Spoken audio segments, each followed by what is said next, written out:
Sorry, I just saw the text. I didn't see I saw the area code. I didn't see the end of the text. Brother Dave, please do not call Peja a liar like I won't. I'm not going to pick on Matt George, so I'm not going to say his name. Please do not call Peja a liar like Matt George did on today's podcast. He can have his opinion of what happened. But call I first off, I don't know that Matt did that, and I'm not saying hello, Matt. I'm not saying, by the way, Craig, I'm not saying I'm not getting into calling people. I'm just saying, love Matt. If I haven't heard it, I'm not gonna. I think that maybe he's my guess is he said something that could be construed as you're calling him. I have a really hard time believing Matt George called Peja, said he's lying, and if he did, well then okay, then I stand corrected. But I'm not gonna roll with that. Here's the thing. And Jason, did you hear about this? I did. Okay. So the hullabaloo and the malarkey here is the kerfuffle is Peja was speaking to Fadeaway World. And on the De'Aaron Fox trade, I'm sorry, he was speaking to NBA Out of Bounds as a podcast where he claimed that, and I'm quoting the article here, that Paul blackmailed the Kings into trading De'Aaron Fox and acquiring Zach LaVine. Quote, it seems there was a directive from his agent, Rich Paul, who played a key role and blackmailed the teams on which player was supposed to get traded, where. He brought Fox to the Spurs and Zach LaVine, who was his player, he brought him to Sacramento. By doing this, he limited Sacramento from a business standpoint, stating that they got a bit more from this trade with Fox if they had the same discussion with some other teams in the NBA. So, and maybe you have a different take on this, Jason. I think this whole thing has been blown out of the water by some people reacting to this, and I think it's because of the term blackmail. Mm-hmm. Like, blackmail is like, Jason, I have naked pictures of you, and I'm going to release you, which I do, but I wouldn't, right? I know. That's part of the job. Everything Peja said is a matter of public record, pretty much. Like, I don't know what he said there that was new, or I think it's literally the term blackmail. De'Aaron Fox hired Rich Paul as what we would call a wartime consigliere when he started to think his time really may be up. That when De'Aaron Fox hired Rich Paul, the clock started on the Sacramento Kings, and that eventually came to an untenable thing. You know, Mike Brown being fired, all the other stuff, trades, no trades, whatever. And Fox and Rich Paul decided, okay, we're done, we're gone. Look. We're going to give you a heads up. We're not re-signing. We're still signed the rest of this year and next year. We're not re-signing. So we're trying to do, and I know there are a lot of people who are going to cringe hearing this, but we're going to try to do us both a solid here. We want out, but also we're letting you know in advance, quietly, that we're not going to re-sign, and that'll give you time to make a move. We want to go to the Spurs. Now, we can't make you trade us to the Spurs, but Rich Paul did what Rich Paul does and said, well, he's not going to, we'll be sure to let any other team you want to send De'Aaron to know that he's not going to re-up with them. Mm-hmm. And so the Kings, within a couple of months, if not weeks, as we all know, traded De'Aaron Fox to the Spurs. Have I said anything that you think is off so far? No. Okay.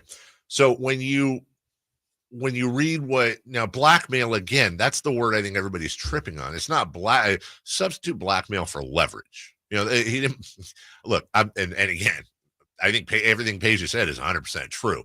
I think the term blackmail, like I said, is what people are tripping on. If Peja had said leveraged the Kings, I don't think people would, that would just be a recap of what happened. And that's what Rich Paul did. Rich Paul did what Rich Paul is supposed to do. I don't have a dog in the fight. I don't care about Rich Paul, but that's what agents do. Agents serve their clients and they get a percentage of their contracts from their clients. Agents have that power, especially big agents that have multiple clients that are very, very good players. Right. Rich Paul. Thank you. Rich Paul said after his client told him what he wanted, he said to Monty McNair friends what he said. But here's what always gets lost.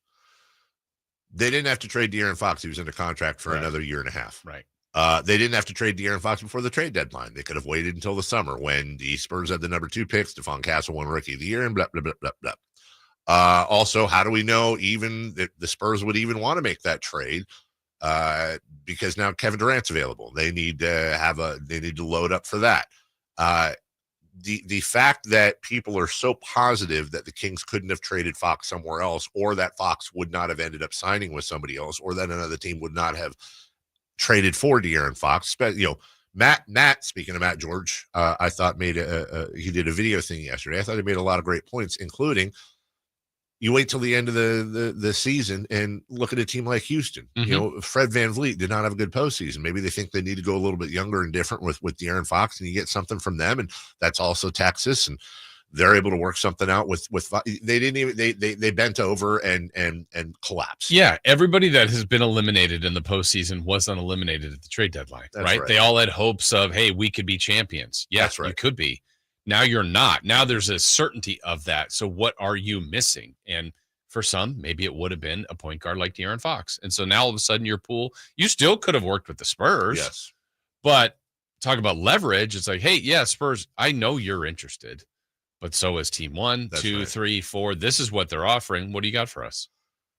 At some point, Jason, lines are going to be drawn within the family. They've already been drawn, excuse me. And I am forever going to cross my arms, just like many are on the other side, and say, look, you can be mad at De'Aaron all you want. That's fine. This is the same guy that was cutting videos saying, oh, you're joking about Sacramento. Ha ha. Yeah, we're going to, we're going to change the narrative here. They bought a house here, had 2 kids here. De'Aaron Fox wanted to stay in Sacramento. De'Aaron Fox wanted to win a championship in Sacramento. And that's not my opinion. That is an absolute fact. I don't necessarily care if fans want to say, oh, he's a snake. He's this, he's that. They're choosing. People don't take rejection. Well, I understand that. But the more you blame De'Aaron Fox and you don't blame the organization for what got De'Aaron Fox from wanting to win a championship here too, it's never going to happen. I don't trust this franchise. I don't want to commit my next 7 years here. I've already committed he's the second longest tenured King in history. It's not like you didn't give it a chance. Right. If you want to be mad at De'Aaron, you can be mad at De'Aaron, but do so at your own risk, because you're blinding yourself to the fact that the franchise has to be accountable, not just for that, but then actually actioning the trade, what wasn't gotten for it. And as I said on Twitter yesterday too, real ones, the ones that if you really, really think about it, and you think about, and I made this connection a little bit ago. Zach LaVine is really just 2025 Buddy Hield. And I'm not talking about their games. Mm-hmm. I'm talking about this franchise tends to get fascinated with players. And once they do, they don't let it go. And in Buddy Hield's case, that was a long-term fascination. And that was DeMarcus Cousins in that trade. And in Zach LaVine's case, what is it, 4 years now? 5 years ago, they signed him to the offer sheet. Like, it's not hard to read the smoke signals from this franchise. We'll take a break. When we come back, 3 for Madness and another long 30 minutes of nonstop sports.